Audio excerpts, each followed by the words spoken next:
Hello दोस्तों, सभी को मेरा नमस्कार। मैं राजेश चौधरी आप सभी का स्वागत करता हूं आपके अपने यूट्यूब चैनल पर। तो हमारे सर्कुलर मोशन का अब अगला पार्ट आज शुरू करते हैं। आज एक खास टॉपिक पढ़ेंगे हम जिसका नाम है centre of curvature, radius of curvature. तो अभी हमारे सर्कुलर मोशन है, तो इसके अंदर क्या जो आपके ये लेक्चर के अंदर तो ऐसे कम चीज आएगी, लेकिन आगे वाले लेक्चर में नॉन इनर्शियल और इनर्शियल फ्रेम वगैरह और उनकी चर्चा होगी, टेंशन की चर्चा होगी, नॉर्मल की चर्चा होगी। तो वो सारा हमने क्लास में पढ़ लिया, तो वो इसके अंदर काफी हेल्प करेगा। आगे के लेक्चर है ना, सारे अच्छे समझ में आएंगे। देखो, सबसे पहले कॉपी में हेडिंग लगा लेना, रेडियस ऑफ कर्वेचर।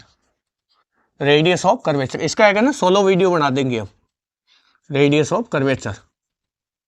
देखो, इसको हालांकि बाकी टॉपिक के साथ भी पढ़ाया जा सकता है, लेकिन ये वाला टॉपिक अलग से कर देंगे। रेडियस ऑफ कर्वेचर क्या होता है बताओ मुझे। रेडियस ऑफ कर्वेचर होता है जैसे आपका कोई सर्कल है, इसको आप ऐसे समझो। तो इस सर्कल के अंदर इसकी त्रिज्या है r। तो रेडियस ऑफ कर्वेचर का मतलब है कि कोई भी कर्व है आपके, अब कर्व हमेशा वर्त ही हो जरूरी नहीं, इस टाइप का भी कर्व हो सकता है या पैराबोलिक कर्व हो सकता है, ये सारे। तो इसकी आपको रेडियस निकालनी है। और ऐसे भी कर्व होते हैं जिनकी रेडियस लगातार चेंज होती रहती है। तो हमें क्या करना है, रेडियस ऑफ कर्वेचर यहाँ पे पढ़ना है। इसके अंदर कुछ सदिश वगैरह के सवाल भी अभी ऐड करेंगे, सारा देखेंगे साथ के साथ। तो ये इसकी रेडियस है। तो एक होता है कर्वेचर, मतलब कर्वेचर, इसको कहते हैं वक्रता, हिंदी में कहा जाता है वक्रता। और ये बराबर होती है 1/रेडियस के, 1/रेडियस मतलब त्रिज्या। देखो ध्यान से, वक्रता त्रिज्या भी कह सकते हो इसका, मतलब वक्रता बराबर होती है 1/वक्रता त्रिज्या। तो जो कर्वेचर होता है वो बराबर होता है 1/त्रिज्या या 1/वक्रता त्रिज्या। इस टाइप का फॉर्मूला पढ़ा होगा मैथ वाले बच्चों ने ज्यादातर। इसको ऐसे याद रख लो, वक्रता त्रिज्या मतलब रेडियस r। ये इसके रेसिप्रोकल होती है, मतलब व्युत्क्रमानुपाती नहीं है, ये व्युत्क्रम के बराबर है। व्युत्क्रमानुपाती में व्युत्क्रम के बराबर में फर्क होता है। तो वक्रता जो है वो क्या होती है, 1/वक्रता त्रिज्या होती है, मतलब वक्रता त्रिज्या के व्युत्क्रम के बराबर होती है। तो हमें ये दोनों चीजें यहाँ पे कैलकुलेट करनी। इसके अंदर प्रोजेक्टाइल मोशन को भी साथ में मिलाया जा सकता है। अभी काफी सवाल कराऊंगा तो उससे ना बहुत क्लैरिटी आ जाएगी क्या करना है इस टॉपिक के अंदर।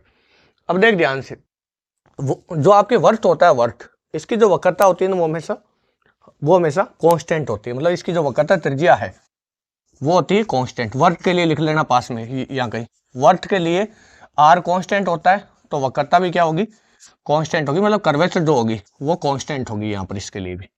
ये कॉपी के अंदर आप लिख लेना। अब देखो ध्यान से, सोच के देखे एक चीज कि वीडियो को बहुत करके उतार लो ये सारा।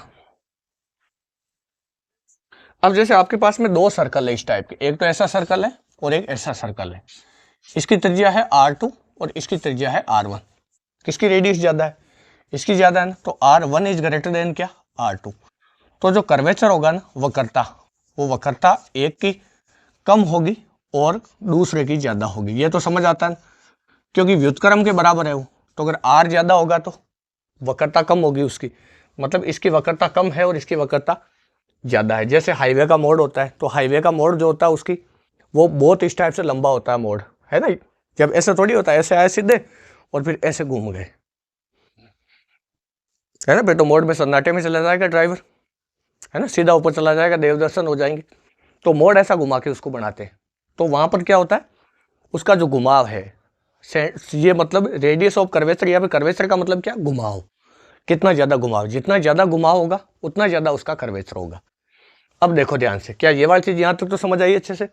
अब देख इसके बाद आगे, अब है ना जो ये जो होता है कर्वेचर और रेडियस ऑफ कर्वेचर, ये दो प्रकार से पढ़ा जाता है। मतलब रेडियस ऑफ जो कर्वेचर है, रेडियस ऑफ कर्वेचर, इसको दो प्रकार से पढ़ा जाता है। एक तो होता है मैथमेटिक्स में और एक होता है फिजिक्स में। बायो वालों को केवल ये काम का है, मैथ वालों को दोनों पढ़ना है। मैथमेटिक्स के अंदर किस टाइप से होता है ये, मैथमेटिक्स में इसका फॉर्मूला दिया जाता है कि वक्रता बराबर होता है वक्रता बराबर होता है d2y/dx² बटा 1 + dy/dx का होल स्क्वायर, और पूरे की पावर होती है 3/2। अब ये रेडियस नहीं है, ये कर्वेचर है, मतलब वक्रता है ये। तो वक्रता है तो वक्रता त्रिज्या क्या हो जाएगी, इसके व्युत्क्रम के बराबर हो जाएगी। मतलब कर्वेचर बराबर क्या हो जाएगा, कर्वेचर बराबर हो जाएगा 1/रेडियस, 1/रेडियस। तो यहां पर इसको हमने स्मॉल r से बताया। तो ये आपके फॉर्मूला होता है कर्वेचर का। ये किसका फॉर्मूला होता है कि कितना ज्यादा घुमाव है उसको यहाँ पे कैलकुलेट करने का। अगर वाई एफ का फंक्शन दे रखा हो, तो अगर कोई इक्वेशन तुझे दे दे और बाद में रेडियस ऑफ कर्वेचर पूछ ले, तो तू यहाँ से वक्रता निकाल दे, उसकी व्युत्क्रम के बराबर हो जाएगी वक्रता त्रिज्या। ये तो होता है मैथमेटिक्स के अंदर जो हमारे बहुत ज्यादा काम का नहीं, हमारे ये काम का है फिजिक्स वाला। तो इस फॉर्मूले को चाहो तो याद कर सकते हो स्टाइल मारने के लिए, कल है ना, बाकी कोई हमारे ज्यादा काम का नहीं। अब देखो आगे बढ़ते, अब बात करते हैं फिजिक्स में किस टाइप से आता है। तो देखो ध्यान से, तो इसको हमें फिजिक्स में पढ़ने के लिए ना इस टाइप से इसको पढ़ा जाता है। मान ले तेरे पास कोई इस टाइप का कोई पाथ है, जैसे तू समझ पहले तो कि इस टाइप का कोई तेरे पास पाथ है, इस टाइप का। तो देख यहाँ पर दो सर्कल है, एक तो यहाँ और एक यहाँ, दो जगह से ये आपके है पूरा कर्व, ये किसी भी पॉइंट पे पूछ सकता हो। यहाँ पर इसका कर्वेचर है, तो मान ले इस पॉइंट के ऊपर इसकी रेडियस है, यहाँ कोई हमने अल्पांश ले लिया, अल्पांश वगैरह क्यों लेते हैं सारा भी बताऊंगा। यहाँ कोई एक अल्पांश ले लिया तो इसकी रेडियस r2 हो गई। तो यहाँ बता किसकी ज्यादा रेडियस है, क्या r1 का मान ज्यादा है r2? तो बता घुमाव किसका ज्यादा है, घुमाव इसका ज्यादा है और इसका घुमाव कम है ना, मतलब इसकी कर्वेचर कम है और इसकी कर्वेचर ज्यादा है क्योंकि इसकी रेडियस ज्यादा है, व्युत्क्रम के बराबर होता है, वे भी पढ़ा हमने। तो ये वाला कॉपी में और नोट कर ले इसको। इसके बाद देख अब आगे ये सारा लिख ले जो मैंने साथ के साथ बता रहा हूँ। एक वो लिख लेना, वर्त का जो कर्वेचर होता है और जो त्रिज्या होती है वो दोनों कांस्टेंट होते हैं। अब देख इसके बाद आगे मैं तुझे कहूँ एक इस टाइप का कोई पाथ है, इस टाइप का, इस टाइप का कोई पाथ है, ऐसा ऐसे समझ तू, ये इस टाइप का कोई पाथ है। अब वो जिस भी पॉइंट पर तुझे जिस भी पॉइंट के ऊपर रेडियस ऑफ कर्वेचर पूछे, चाहे कर्वेचर पूछे, तो तुझे उसके लिए क्या करना है। मान ले तुझे इस पॉइंट पर वो पूछ रहा है या फिर ये वाला पॉइंट पे पूछ रहा है, किसी भी पॉइंट पर पूछे, मतलब ये वाला पॉइंट पे जैसे मान ले पूछ लिया, तो इस पॉइंट पर एक अल्पांश काटो। इसको अपने शब्दों में लिख लेना, अभी बताऊंगा। यह एक अल्पांश काटो और इस अल्पांश पर मान ले कोई पार्टिकल है जो इस वाले पाथ पे चल रहा है, ऐसे ये वाले पाथ पे ऐसे चल रहा है, ये पूरा सर्कल नहीं, इस टाइप का कर्व्ड पाथ है कोई। तो यहाँ पर तुझे क्या करना है, एक अल्पांश काटना है। उस अल्पांश पर यहाँ पर वेलोसिटी होगी, देख इधर होगी कि नहीं होगी, और इसका जो त्वरण है वो त्वरण मान ले है इधर, इस समय ये मतलब थीटा एंगल पर है। अब देख वेग इधर है और त्वरण इधर है, तो देख त्वरण के दो कंपोनेंट हो जाएंगे, कौन कौन से। ये थीटा वाली लाइन है, ये तो क्या होगा ए कोस थीटा, और ये वाला कंपोनेंट क्या होगा ए साइन थीटा। ये तो ए कोस थीटा और ये ए साइन थीटा। अब सोच के देख इस कर्व्ड पाथ पर इसको कौन सा कंपोनेंट चला रहा है। पीछे हमने सर्कल पढ़ा, उससे तुझे समझ आ जाएगा पूरा।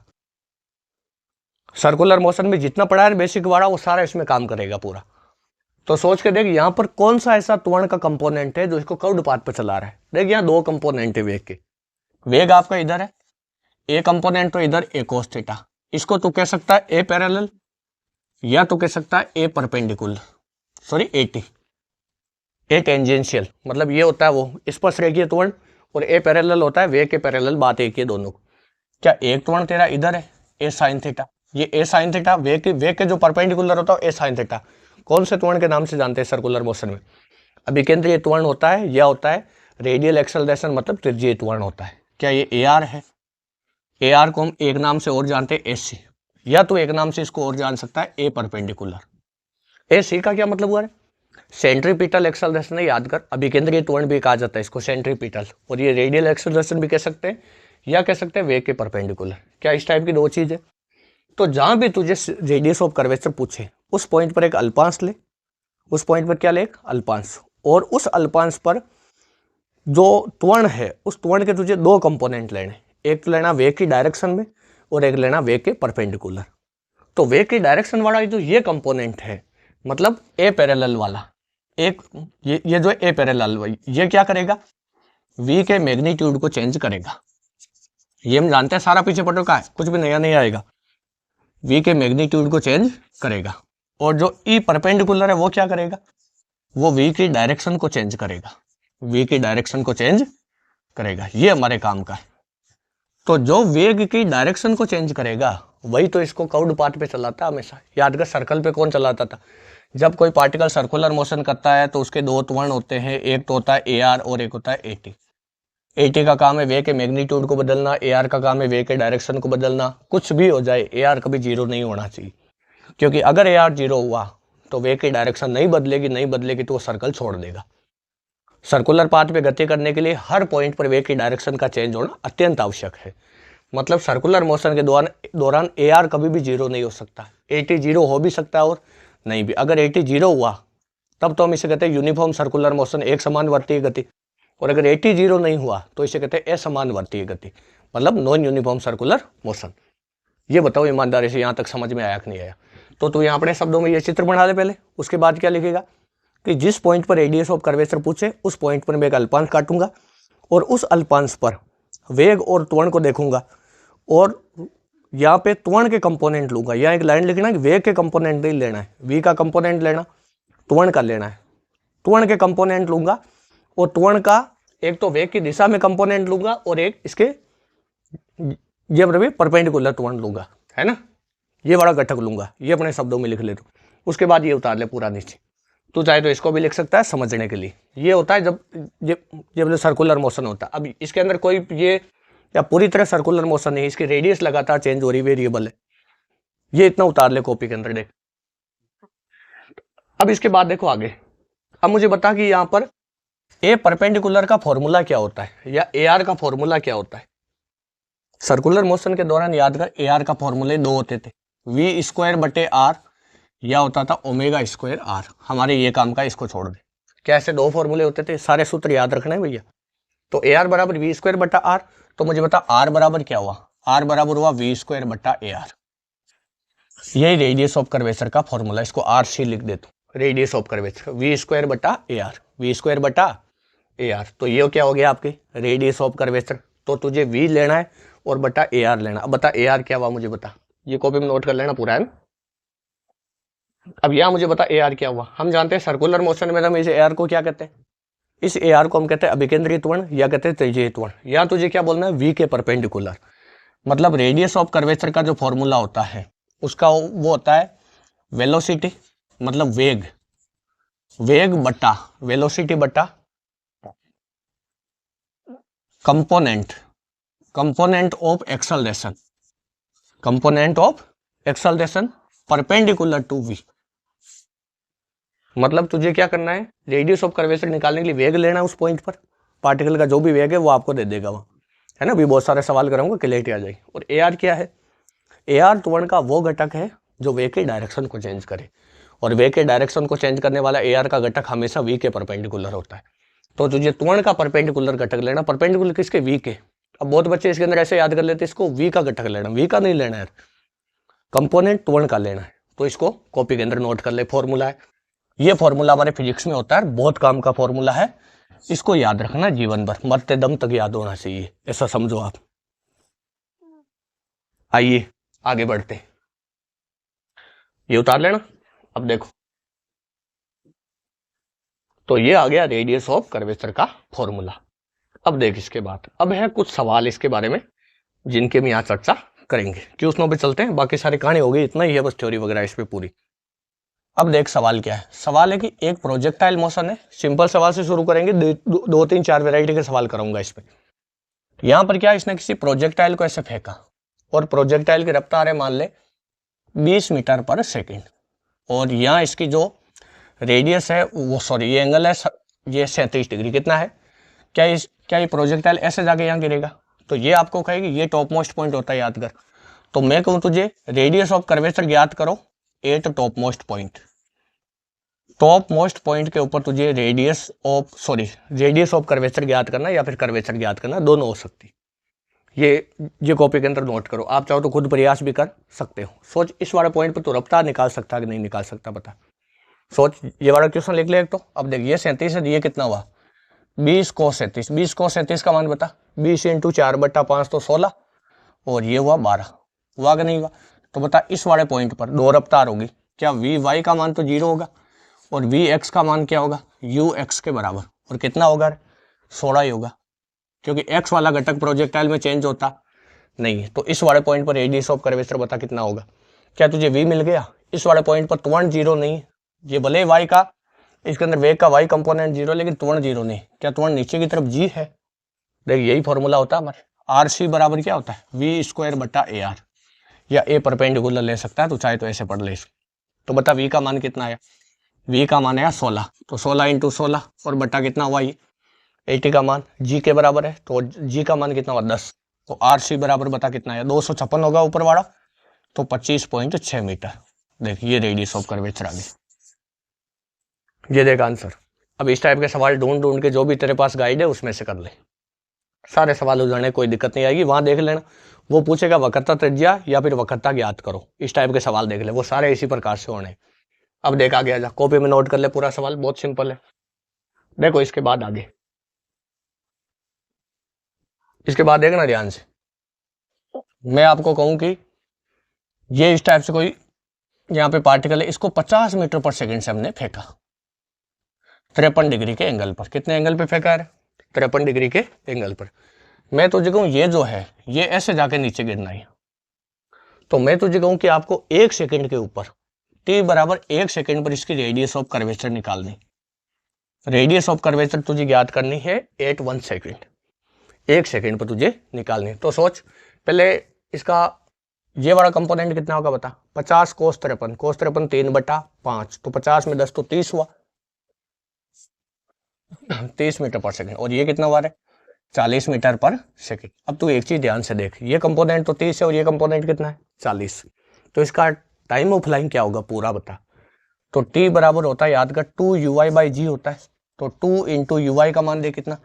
40 और g का मान 10। जीरो ने जीरो को मारा तो 8 सेकंड, मतलब यहाँ से यहाँ जाने में 8 सेकंड लगेगा, मतलब यहाँ जाने में 4 सेकंड लगेगा। और ये 1 सेकंड में पूछ रहा, मतलब पार्टिकल यहाँ का ये इसके बीच में आया कि नहीं समझ बता, मतलब पार्टिकल इसके बीच में कहीं पर है। तो देख ये वाला ऐसे बता रहा हूँ, समझ देगा तू, ऐसा आइडिया लगा सकता है। देख आगे आ जाओ। अब सोच एक चीज, मान ले किसी टाइम पर पार्टिकल इसके अंदर यहाँ पर है, इस पॉइंट पर। तो इस पॉइंट पर तू अगर ध्यान दे तो यहाँ पे 2 रफ्तार होगी। एक तो रफ्तार कौन सी होगी? Vx, और एक ऊपर की तरफ रफ्तार होगी Vy। अब मुझे बता Vy Vx निकालना सिखाया था, याद कर अलग से, याद कर वो वाला लेक्चर कि प्रोजेक्टाइल मोशन में कोऑर्डिनेट ज्ञात करना, किसी भी टाइम पर वेग ज्ञात करना, वेग के बीचों का कोण ज्ञात करना, नेट वेग ज्ञात करना, ये सारी चीज बताई थी। अब सोच के देख एक चीज, Vy का मान क्या होगा बता। क्या Vy बराबर होगा uy माइनस gt? क्या y डायरेक्शन में त्वरण g है? एक बार प्रोजेक्टाइल का रिवीजन कर लेना आवश्यकता पड़े तो, हालांकि मेरे हिसाब से सारे बेसिक तो याद होने चाहिए। तो Vy बराबर uy माइनस gt है। तो Vy बराबर uy माइनस gt क्यों लिया? क्योंकि y डायरेक्शन में त्वरण कितना है? g, और t टाइम पर है, और g कांस्टेंट है, गति के समीकरण लगाए जा सकते हैं। तो बता Vy का मान कितना है? uy का मान बता कितना? 40 माइनस g का मान 10 इंटू 1, तो कितना आया बता? 30 मीटर पर सेकेंड। क्या Vy का मान है 30? और बता Vx का मान कितना होगा? Vx का मान 30 ही रहना है। Vx का मान तो पूरी प्रोजेक्टाइल मोशन के दौरान चेंज होता नहीं है, तो क्या इसका मान तो 30 ही रहना है। अब देख आगे आ जा। अब इस पॉइंट पर 2 रफ्तार आई, तो सोच के देख इस वाले पॉइंट पर क्या नेट वेग इन दोनों का रिजल्टेंट होगा इधर से?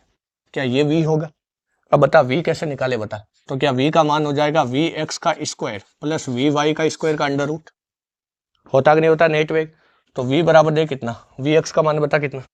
30, और ये भी कितना? 30। तो तू चाहे तो डायरेक्ट रख दे ऐसे, 30 रूट 2 हो जाना, 30 का स्क्वायर का अंडर रूट, तो कितना होगा v का मान? 30 रूट 2 मीटर पर सेकेंड, 30 रूट 2 मीटर पर सेकेंड। ये रफ्तार आ गई देख। अब इसके बाद बता क्या करें। यहाँ तुझे रफ्तार मिल गई 30 रूट 2 मीटर पर सेकेंड, देख v है। अब तुझे रेडियस ऑफ कर्वेचर इस पॉइंट पे निकालना है, तो फॉर्मूला क्या था याद कर, आर सी बराबर था v का स्क्वायर बटा a परपेंडिकुलर। क्या तुझे त्वरण लेना है? ये सारा नोट कर ले कॉपी के अंदर। अब देख ध्यान से, ये आपका जो सर्कल है वो इस टाइप का दे दे, ये आपके इस टाइप का था, देख ध्यान से। तो इस वाले पॉइंट के ऊपर देख तू ध्यान से, क्या इस वाले पॉइंट पर रफ्तार इधर है, और कितनी रफ्तार? 30 रूट 2। जब लो कितनी रफ्तार है? 30 रूट 2 मीटर पर सेकेंड। अब ध्यान से देखना, क्या जी या नीचे की तरफ है? क्योंकि एक्स में तो कोई त्वरण है नहीं, तो त्वरण तो वाई में ही है, और वाई में हमेशा जी किधर होता है? नीचे की तरफ। अब सोच के देख, ये एंगल कितना था बता यहाँ पर? ये एंगल कितना था? 37 डिग्री। ये वाला एंगल कितना था? 37। अब तो मुझे यहाँ बता, ये एंगल कितना होगा? ये थीटा कितना होगा बता, सोच के बताओ। देख क्या होगा ये थीटा, देख ध्यान से, ये थीटा होगा। देख ये वाला हो जाएगा यहाँ पे लंब, टेन थीटा ले ले, ये वी वाई है तो ये भी वी वाई, और नीचे वाला वी एक्स। तो बता टेन थीटा क्या होगा? टेन थीटा होगा वी वाई बटा वी एक्स। तो 30 बटा 30 कितना? 45 डिग्री। देख एक हो गया ना, तो 10 में एक इसका मान होता है 45 का, तो थीटा बराबर कितना हुआ? 45 डिग्री। अब सोच एक चीज, ये वाला जो एंगल है ये कितना है तेरे पास? 45 डिग्री। देख ध्यान से चित्र को, ये देख 45, हुआ कि नहीं हुआ? आया कि नहीं आया समझ बताओ? अब सोच, ये 45 है और ये 90 है, ये पूरा कितना है? 90। अगर मैं यहाँ पर अगर एक ऐसी लाइन खींचूं इसके लंबवत, ये लाइन किसके लंबवत है बता? ये जो डॉट वाली मैंने लाइन खींची ये V के लंबवत है। जो आपका V है वो यहाँ है, देख V के लंबवत है, मतलब ये पूरा 90 है और ये 45 है, ये 90, ये 90, ये 45, तो ये भी 45, तो ये भी कितना हुआ? 45। तो देख इसका ये कंपोनेंट कितना आया? G cos 45, और एक कंपोनेंट इधर आया G sin 45। हमें इससे तो कोई मतलब है नहीं, हमें किससे मतलब है? जो V के परपेंडिकुलर है। देख, और वो वाला चित्र क्यों बना रहे? क्योंकि हमारे पास देख फॉर्मूला ये रहा RC का फॉर्मूला, ये फॉर्मूला तुझे यहाँ पे लगाना है। तो बता ध्यान से क्या हुआ, क्या RC की वैल्यू आई तेरे पास? क्या RC बराबर है V का स्क्वायर? V का स्क्वायर कितना? 30√2। तो क्या 30 का हो जाएगा, 2 बार लिख देना इसको, 30√2 इंटू 30√2, और बटा देख G का मान, मतलब त्वरण वे के परपेंडिकुलर कौन सा है? G cos 45, G का मान तो 10 cos 45 का मान 1/√2। देख जीरो ने जीरो को मार डाला, तो RC बराबर कितना हुआ? ये तो हुआ 9, और √2 कितना हुआ? 2, तो ये हुआ देख 9 और 2 18, जब 18 हुआ ना, एक जीरो बच गया तो 180, और ये √2 बटा बटा में तो ऊपर, तो 180√2 मीटर RC का मान आ गया। इस पॉइंट पर रेडियस ऑफ कर्वेचर आगे देख। अब बताइए, बहुत ज्यादा मुश्किल है क्या? ये ऐसा सवाल नहीं जो हमें नहीं आ सकता है। अगर तुझे प्रोजेक्टाइल मोशन अच्छे से आती है ना तो इस सवाल में कोई दिक्कत नहीं आनी। तो प्रोजेक्टाइल मोशन की अगर कोई दिक्कत आ रही है तो बिल्कुल डरना नहीं, यूट्यूब पर भी वीडियो पड़े, आराम से रिवाइज करो उनको। और अभी सर्दियों की छुट्टियां की हुई है आपके, तो बिल्कुल समय खराब मत करो भैया, बहुत ही ज़्यादा महत्वपूर्ण समय है। तो इस समय की मौके की नज़ाकत को समझो आप, और शानदार तरीके से घर पे तैयारी करते रहो। एक सवाल देख और कराता हूँ, बहुत है, फिर इतना ही कराएंगे, कोई सवालों का कोई पार नहीं। एक थोड़ा है ना वो सवाल, ये मतलब अलग वेराइटी का बहुत तगड़ा सवाल है। देख ये कॉपी उतार ले, वीडियो को पॉज करके पूरा लिख ले कॉपी के अंदर, और देखो अब आगे आ जाओ, ध्यान से देखना इसको। मैं तुझे कहूं कि मान ले त्वरण तुझे दे दिया, त्वरण A वेक्टर बराबर दे दिया 2t I कैप, और U वेक्टर दे दिया प्रारंभिक वेग, वो दे दिया तुझे 2j कैप इस टाइप से मीटर पर सेकेंड, और ये दे दिया मीटर पर सेकेंड स्क्वायर त्वरण। और तुझे कहा है कि तुझे क्या करना है, t बराबर 2 सेकेंड पर, कितने पर? t बराबर 2 सेकेंड पर रेडियस ऑफ कर्वेचर निकालना है। ये बिल्कुल डिफरेंट टाइप का सवाल है, लेकिन इसमें बीच में कुछ ऐसी चीजें काम आएगी जो हमने सदिश में पढ़ी थी वेक्टर वाले चैप्टर में, और वो अब तक हमारे कहीं काम में नहीं आई थी। तो जो वेक्टर में जो पूरा पढ़ा है ना, वो पूरा का पूरा काम में आ जाएगा, देखना पूरी साल के दौरान। तो इसमें कई शानदार चीजें काम आएगी, देखना। अब एक चीज ध्यान से सोच तू कि रेडियस ऑफ कर्वेचर तुझे यहाँ ज्ञात करना है। तो रेडियस ऑफ कर्वेचर ज्ञात करने के लिए क्या करें, त्वरण दे दिया। अब मुझे बता, त्वरण वेरिएबल है या कांस्टेंट है? क्या 2t I कैप है ना, तो वेरिएबल हुआ तो गति के समीकरण लगाए नहीं जा सकते। तो जब गति के समीकरण नहीं लगते हैं तो तुझे v वगैरह निकालना है, तो कैसे निकालेगा? तो v क्यों निकालना हमें? क्योंकि RC का सूत्र क्या होता है, v² / a परपेंडिकुलर। तो तू बता v कैसे निकाले हम सबसे पहले? क्या v निकालने के लिए तुझे क्या यहाँ पे समाकलन अवकलन करने पड़ेंगे? याद कर, अगर त्वरण वेरिएबल है तो क्या समाकलन अवकलन हमें करने पड़ते हैं? तो देख क्या लिखा जाएगा, a वेक्टर बराबर dv/dt, dv vector by dt, या तो चाहे तो ऐसे लिख ले a बराबर dv/dt। तो dv बराबर क्या होगा बता, a vector dot dt, vector form में ले ले। चल अब सोच के देख एक चीज, dv वेक्टर हो गया, दोनों तरफ इंटीग्रेट कर, यहाँ लिमिट लगेगी u वेक्टर से लेके v वेक्टर, प्रारंभिक वेग से अंतिम वेग, यहाँ 0 से t तक कर दे। तो बता dv का इंटीग्रेशन तो कितना होगा, v वेक्टर, u वेक्टर और v वेक्टर बराबर a वेक्टर, बता कितना है, a वेक्टर दे कितना, 2t I cap dot dt, और इसका इंटीग्रेशन। तो बता इसका तो क्या हुआ, upper limit minus lower limit, तो v vector minus u vector बराबर दे कितना हुआ, 2t का बता, t का समाकलन बता, t²/2 और I कैप, और ये हो जाएगा 0 से t, upper limit minus lower limit. तो बता v वेक्टर बराबर क्या हुआ, u वेक्टर को उधर भेज तो प्लस का, प्लस 2 ने 2 को मार दिया तो t² I कैप आया simple, upper limit minus lower limit करेगा t² ही बचेगा फिर। अब देख v वेक्टर बराबर u का मान रख, u का मान क्या था देख, 2j कैप और प्लस t² I कैप।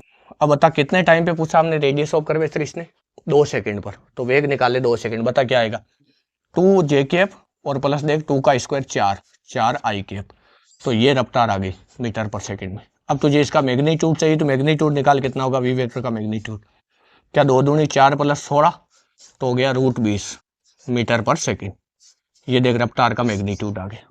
इसको अपने दिमाग में रखना है अभी के लिए। क्या जो बताया यहाँ तक अच्छे से समझ में आया?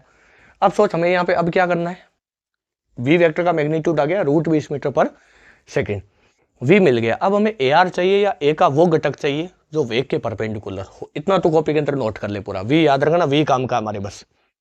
सोच कर देंगे एक चीज, हम कैसे ज्ञात करें इसको, तो है ना एक चीज याद कर, अगर कभी भी त्वरण और वेग, इसको देख बिल्कुल एकदम डिफरेंट टाइप का तरीका है ये, है ना। तुझे खुद को आश्चर्य होगा, अगर तूने ध्यान से पढ़ा है ना और तेरी रुचि है पढ़ाई में, तो तुझे समझ में आएगा कि सर ये बहुत ही शानदार चीज है। सोच कभी भी अगर वेग इधर है और त्वरण इधर है और बीच का एंगल थीटा है, तो दोनों का अदिश गुणा कर, ए वेक्टर डॉट वी वेक्टर बराबर क्या आएगा, ए का मैग्नीट्यूड वी का मैग्नीट्यूड कॉस थीटा। ये फॉर्मूला होता है कि नहीं होता है? याद कर हम वहां पे सवाल करते थे, ए वेक्टर और 2 सदिश दे देता था और वो कहता था ए का घटक बी की दिशा में ए का घटक ज्ञात करो, या बी की दिशा में ए का कंपोनेंट ज्ञात करो। 2 वेक्टर देता था, ए वेक्टर और बी वेक्टर। उसके बाद वो कहता था कि ए का बी वेक्टर की दिशा में घटक ज्ञात करो या ए का बी वेक्टर के परपेंडिकुलर घटक ज्ञात करो। तो ऐसे पीछे पेज पलट के सदिश वाले में सवाल देख, या चाहे तो एरर लेस में देख ले जो तेरे पास गाइड है उसमें। अब सोच एक चीज, ए वेक्टर डॉट वी वेक्टर बराबर ए का मैग्नीट्यूड वी का मैग्नीट्यूड cos थीटा है। सोच अगर मैं इस ए का ये कंपोनेंट दूं तो ये आएगा ए cos थीटा, आएगा कि नहीं आएगा, और ये ए sin थीटा आएगा इधर वाला, ये हमारे काम का नहीं है। सोच ए cos थीटा ही वो कंपोनेंट है जो वी की दिशा में, जो वी की दिशा में, मतलब तुझे ए cos थीटा निकालना है। यहाँ पे क्या निकालना है, ए cos थीटा। तो ए cos थीटा कितना होगा बता, ए वेक्टर डॉट वी वेक्टर बटा वी वेक्टर का मैग्नीट्यूड, मतलब ये ए cos थीटा। ये कौन सा कंपोनेंट होगा बता, ए पैरेलल, जो वी के पैरेलल है। सो तुझे इसकी दिशा वाला कंपोनेंट अगर मिल गया तो हम जानते हैं इसने ये कहा यहाँ पे कि ये पार्टिकल किसी कर्व्ड पाथ पे चल रहा है या फिर सर्कल पे चल रहा है, ऐसा समझ ले। तो अगर ऐसा हुआ तो तुझे ए नेट बराबर क्या होता है बता, A R square plus A T का स्क्वायर होता है ना। ये वाली चीज अभी बता दूंगा। ए पैरेलल कितना हुआ, ए cos थीटा। अब बता ए डॉट वी क्या होगा, क्या यहाँ पर ए cos थीटा की वैल्यू आएगी तेरे पास ए वेक्टर कितना बता 2t आई कैप, और डॉट वी वेक्टर कितना बता, वी वेक्टर देख अभी भी लिखा था हमने, वी वेक्टर को क्या लिखा था 4i कैप और प्लस 2j कैप। पीछे वीडियो को रिवर्स करके देख ले। और ये बटा में वी का मान कितना है तारा, √20 को तू क्या लिख सकता है, 4√5 लिख सकता है क्या, देख सॉरी √20 आया था ना वी का, तो 20 को क्या लिख दे 4 × 5 2√5, सॉरी 2√5 कैसे लिख सकता है, अरे 2 रूट में जाएगा 4 हो जाएगा, तो 4 × 5 20 हो जाना। अब देख ध्यान से, आई को आई वाले से गुणा कर, तो 2t × 4 तो 8t हो गया, और आई के डॉट आई के भी 1 हो गया, जे वाला कोई है नहीं तो प्लस 0 हो गया बटा 2√5।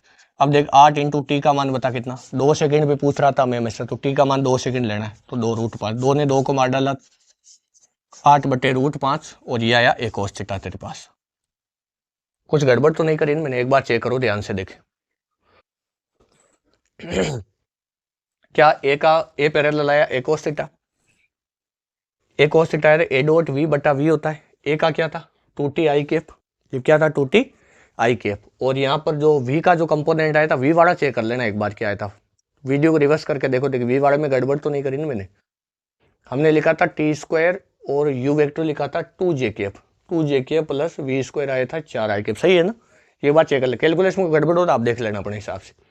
तो ये 4 दूनी 8 हुआ, तो 8t हुआ, और ये हो गया जे वाला को इसमें है नहीं, तो जे वाले से गुणा करेगा 0 बटा 2√5 है, √20 की जगह रखा हमने v की जगह। अब देख यहाँ पे 8 × 2 रख दिया t की जगह, और नीचे हो गया आपके 2√5, नीचे कितना हुआ 2√5, तो कितना हुआ, ये 2 से 2 कट गया तो कितना हुआ 8/√5, तो 8/√5 आ गया ए cos थीटा। अब यहाँ मुझे एक चीज बता ध्यान से, ए cos थीटा अगर तुझे मिल गया तो तू ए नेट दे, या बता क्या होगा, देख ये तो ए परपेंडिकुलर है, ये मतलब, और ये है आपका ए पैरेलल मतलब 80 है, और ये तेरा ए आर है। ये देख ध्यान से ए आर, ये वाले को तू ए आर कर दे, ये ए आर है ये 80 है, तो बता ए नेट क्या आएगा, जो नेट त्वरण होता है वो कितना होगा, वो होगा ए पैरेलल का स्क्वायर प्लस ए परपेंडिकुलर का स्क्वायर का अंडर रूट, या तो चाहे तो ऐसे भी लिख सकता है ए आर का स्क्वायर प्लस ए टी का स्क्वायर का अंडर रूट, ये जो हमने सर्कुलर मोशन में पढ़ा था वो। अब देख ए नेट तुझे पता है, ए टेंजेंशियल तुझे पता है, मतलब ए पैरेलल वाला, ये अलग है ये अलग है, ये ए आर है, ध्यान दे, है ना। कई सोचेंगे सर उल्टा टी है तो बात तो एक ही है, इसका मतलब परपेंडिकुलर है, ए आर होता है परपेंडिकुलर, ये ए आर है और ये कौन है, ये ए पैरेलल है। अब सोच के देख, ए नेट तुझे पता है, ये तुझे पता है, क्या तू ए आर निकाल सकता? वही हमें चाहिए जो वी के परपेंडिकुलर हो। सोच कैसे करे, तो इसमें ध्यान से देख तू, ए नेट के वैल्यू बता कितना होगा, ए नेट का मैग्नीट्यूड, क्या ए नेट का मैग्नीट्यूड 2t हो जाएगा? तो ये ए नेट की जगह क्या लिखेगा तू, 2t, और बराबर एक काम कर, इधर से है ना रूट हटा दे तो इधर स्क्वायर आ जाएगा, ए आर का स्क्वायर है जैसे रख, तो ए आर का स्क्वायर प्लस देख ये रहा ए परपेंडिकुलर बता क्या होगा यहाँ पे, सॉरी ए परपेंडिकुलर क्या, ए पैरेलल दे, ए पैरेलल कितना 8/√5, तो 8/√5 का स्क्वायर कर तो 64/5। अब देख ये कितना हुआ, टी का मान कितना है, टी का मान बता 2 है, तो 2 दूनी 4, तो 4 का स्क्वायर 16, तो ए आर का स्क्वायर क्या आया 16 माइनस 64/5। ये बता समझ में आया कि नहीं, सही तो लिखा है 16 माइनस 64/5। टी का मान 2 सेकंड दे रखा है हमने इससे, जब सवाल में दे रखा। अब बता ए आर का स्क्वायर क्या होगा, ए आर का स्क्वायर हो जाएगा देख 16 पॉइंट कितना 80 और माइनस 64 कितना 5। अब बता 80 में से 64 गया तो कितना बचा 16/5, और ए आर आया तो ए आर का स्क्वायर हटा तो इधर कितना गया रूट, तो बता ए आर की वैल्यू क्या आई, ए आर की वैल्यू आई 4/√5 मीटर पर सेकेंड स्क्वायर। देख ए आर आ गया तेरे पास, ए आर तेरे पास आ गया, वी पहले निकाल लिया था, तो बता क्या आएगा। देख ये तरीका कितना शानदार है इसको, ये मतलब ये कैलकुलेट करने का। तो आपको ये तरीका समझना है कि अदिश गुणा से भी कई बार वेग का परपेंडिकुलर और पैरेलल घटक निकाले जा सकते हैं। अब देख आगे इसके, कॉपी में नोट कर ले पूरा, बहुत ही जबरदस्त सवाल है, जब टाइम पास वाला सवाल नहीं। अब बता आर सी बराबर क्या आया था, क्या वी स्क्वायर बटा ए आर आता है ना, तो आर सी बराबर वी स्क्वायर कितना आया था याद कर, √20, तो √20 आया तो रूट हटा दे तो 20 बचा। ए आर का मान बता, क्या 4/√5, तो ये आया 5, तो बता आर सी का मान कितना 5/5 मीटर। ये तेरे पास radius of curvature, calculation check कर लेना तू, बाकी सब सही। टॉपिक खत्म, रेडियस ऑफ कर्वेचर का पूरा 100% टॉपिक खत्म। इसको तू ध्यान से पढ़, इसके तुझे 2-3 सवाल मिलेंगे, नीट वगैरह में पहले सवाल इसके आ चुके हैं, जेई में भी आ चुके हैं, तो इसको आराम से पढ़ो और इसके ऊपर अपनी अच्छी पकड़ बनाओ। तो इसकी शानदार तरीके से प्रैक्टिस करो, इसके लिए प्रोजेक्टाइल आना चाहिए, अदिश गुण आना चाहिए, सदिश के बारे में थोड़ी जानकारी होनी चाहिए, और बाकी सारी चीज़ें पढ़ते हुए आए रहे। अब जो अगला लेक्चर होगा उसके अंदर भी बहुत सारी हम चर्चाएं करेंगे, कॉपी के अंदर नोट कर ले वीडियो को पॉज करके, और वीडियो को देखने के लिए बहुत बहुत धन्यवाद।